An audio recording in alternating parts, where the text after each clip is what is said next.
நமக்கு இல்லாததை பற்றியும் பேச வேண்டியதாயிருக்கிறது, இருப்பதை பற்றியும் பேச வேண்டியதாயிருக்கிறது, இருக்கக்கூடாததை பற்றியும் பேச வேண்டியதாயிருக்கிறது.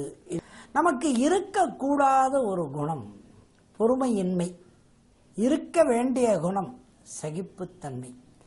நமக்குள்ளே சகிப்புத்தன்மை இருக்கிறதா என்று பார்த்தால் அடுத்தவரிடம் அது இருக்க வேண்டும் என்று நாம் எண்ணுகிற அளவிற்கு நமக்குள்ளே சகிப்புத்தன்மை இருப்பதில்லை.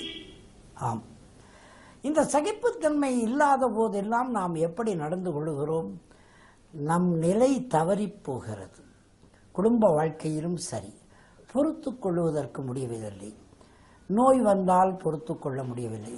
ஹோமுங்கிறது உறவு முறையோடு நாம் வாழ்வது.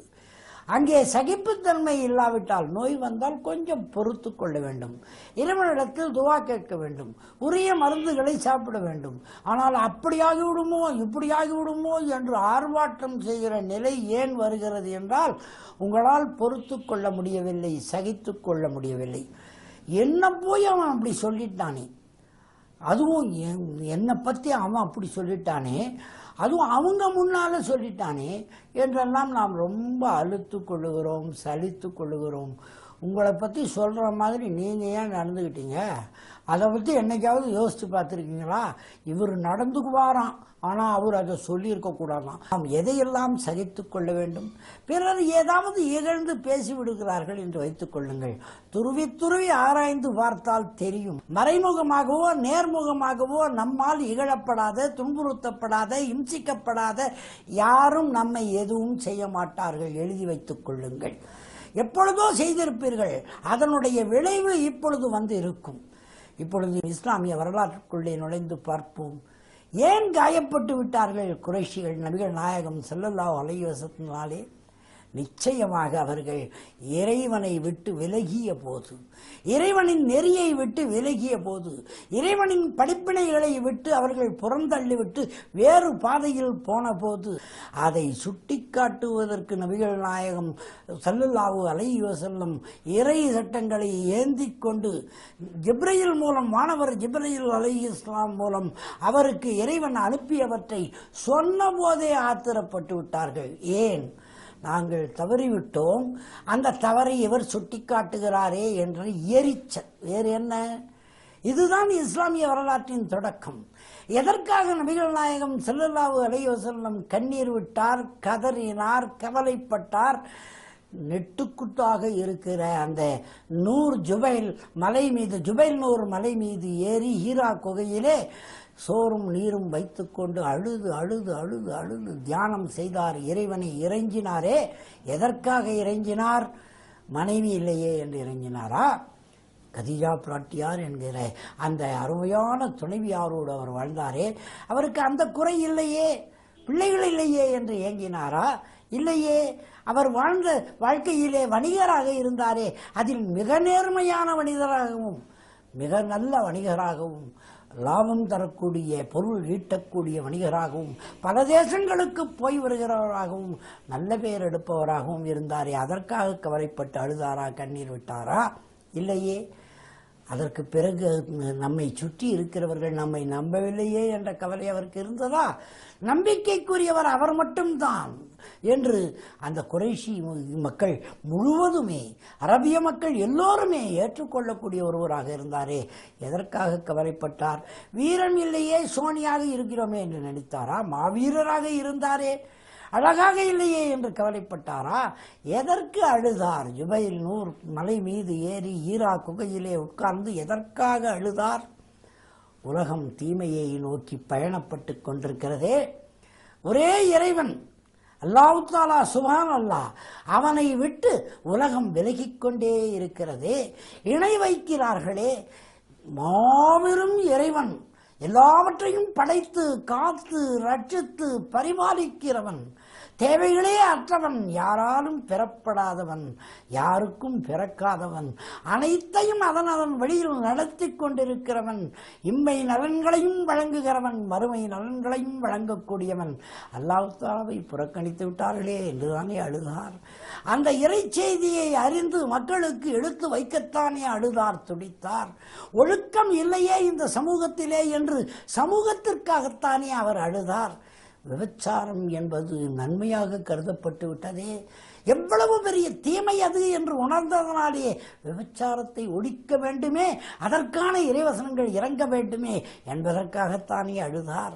மது கோப்பையிலே குடிக்காமல் பீப்பாயில் குடித்து மனம் மயங்கி பிழை செய்து கொண்டிருக்கிறார்களே மக்கள் என்பதற்காகத்தானே அழுதார். வட்டிக்கு பணம் கொடுத்து வட்டி வசூலித்து மற்றவர்களின் ரத்தத்தை உறிஞ்சிக் கொண்டிருக்கிறார்களே, இந்த தீமையை தடுக்க வேண்டுமே என்பதற்காகத்தானே அழுதார். இவ்வளவும் அவர் செய்து ஒழுக்கத்தை நிலைநாட்டி இம்மை நலன்களையும் மறுமை நலன்களையும் மக்கள் பெற்றுக்கொள்ள வேண்டுமே என்பதற்காக அவர் அழுதாரே, அதனுடைய விளைவாக, அந்த அழுகையின் விளைவாக வந்ததுதானே இறைவன் இறக்கி வைத்த திருவேதம், இறைவன் இறக்கி வைத்த திருக்குரான்.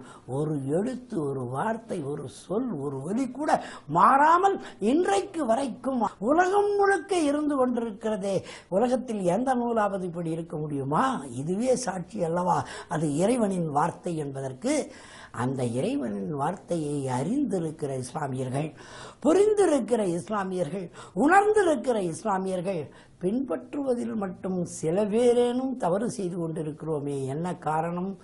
யார் நம்மை இகழ்ந்தாலும், யார் நம்மை பேசியிருந்தாலும், யார் நம்மை ஏசி இருந்தாலும், அது குடும்பத்துக்குள் இருக்கிறவர்களாக இருந்தாலும் அல்லது சூழ இருக்கிறவர்களாக இருந்தாலும், சமூகத்தில் நம்மோடு ஓடி வந்தவர்களாக இருந்தாலும், இயக்கங்களில் இருந்தவர்களாக இருந்தாலும், தொழில் செய்கிற இடத்தில் இருந்தவர்களாக இருந்தாலும், நம்மை இகழ்ந்து பேசினார்கள், ஏசி பேசினார்கள், என்னை அவமானப்படுத்தினார்கள், அதை செய்தார்கள், இதை செய்தார்கள் என்பதற்கு மறுபடியும் மறக்க நீங்கள் முயற்சி செய்தால் என்ன நடக்கும்?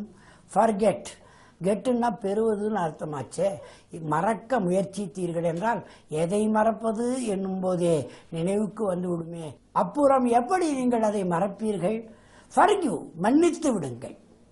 ஆம், சகித்துக் கொள்வது என்பது மன்னிப்பை தாயாக கொண்டது. எந்த செய்தி நடந்திருந்தாலும் அந்த மனிதன் மாறிவிட்டிருக்க மாட்டானா? அவன் அன்றைக்கு இகழ்ந்தான், அன்றைக்கு பேசினான். யாரோ இகழ்ந்தார்கள் என்பதை, யாரோ பேசினார்கள் என்பதை என்னைக்கோ பேசினதெல்லாம் மனசில் வச்சுக்கிட்டு இருக்கீங்களே, அந்த மனம் மாறி இருக்காதா? மனம் மாறுவதற்கு அவகாசம் தர வேண்டுமா வேண்டாமா? உங்கள் மனம் எவ்வளவு மாறியிருப்பதாக பெருமிதப்படுகிறீர்கள். நான் அப்பெல்லாம் அப்படி தான் இருந்தேன், ஆனால் இப்போ நான் ரொம்ப மாறிட்டேங்க, நான் ரொம்ப மாறிட்டேங்க. எந்த அளவுக்கு மாறி இருக்கிறீர்கள் யோசித்து பாருங்கள். ஆனால் உங்களுக்குள்ளே அறிவு வந்திருக்கிறது, ஆற்றல் வந்திருக்கிறது, தெளிவு வந்திருக்கிறது, புத்தி வந்திருக்கிறது, மொழி அறிவு வந்திருக்கிறது. திருக்குரானை படித்து ஓதி உணர்ந்து அதை அப்படியே மனப்பாடம் செய்துவிட்டீர்கள். ஹதீசுகள் எல்லாம் உங்களுக்கு மனப்பாடம் வந்துவிட்டது. எல்லாம் அறிந்தவர்களாக இருக்கிறீர்கள். ஆனால் ஒன்று வரவில்லையே, பொறுமை வரவில்லையே, சகிப்புத்தன்மை வரவில்லையே. மாறவே மாட்டானா? மாற்றக்கூடிய வல்லமை இறைவனுக்கு இல்லையா? இஸ்லாம் மிக தெளிவாக சொல்லுகிறது, ஒவ்வொருவருடைய இருதயத்தையும், அதாவது அவர்களுடைய நப்சை இரு விரல்களுக்கு இடையில் பிடித்து வைத்திருப்பவன் இறைவன். அவன் இந்த பக்கமும் காட்டுவான், அந்த பக்கமும் திருப்புவான். அவன் இஷ்டப்படி அது மாறும் என்னும் பொழுது நீங்கள் ஏன் அதையே சொல்லிக் கொண்டிருக்கிறீர்கள்?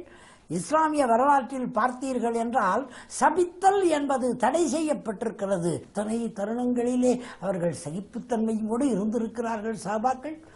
அப்படி இல்லை என்றால் அரபு உலகத்தையே இஸ்லாமியமயமாக்குவதற்கு அவர்களால் எப்படி முடிந்திருக்கும்? ரொம்ப பொறுமையாக இருந்தார்கள். யாரெல்லாம் வெட்ட வந்தார்களோ, யாரெல்லாம் குத்த வந்தார்களோ, யாரெல்லாம் போரிட வந்தார்களோ, யாரெல்லாம் அழித்தார்களோ அவர்கள் தானே இஸ்லாமியர்களானார்கள். அபு சுப்யான் என்று கேள்விப்பட்டிருக்கிறோமே, அவர் இஸ்லாமியர் ஆவார் என்று நான் அந்த வரலாற்றை படிக்கும் பொழுது கடைசி வரைக்கும் என்னால் நம்பவே முடியவில்லை.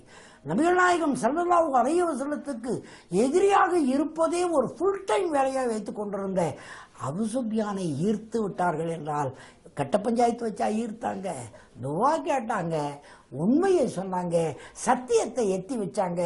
அவ்வளவு பகைவராக இருந்தவரையே வந்து விட்டார். உமர் ரலியல்லாஹு அப்படி வந்தவர் தானே.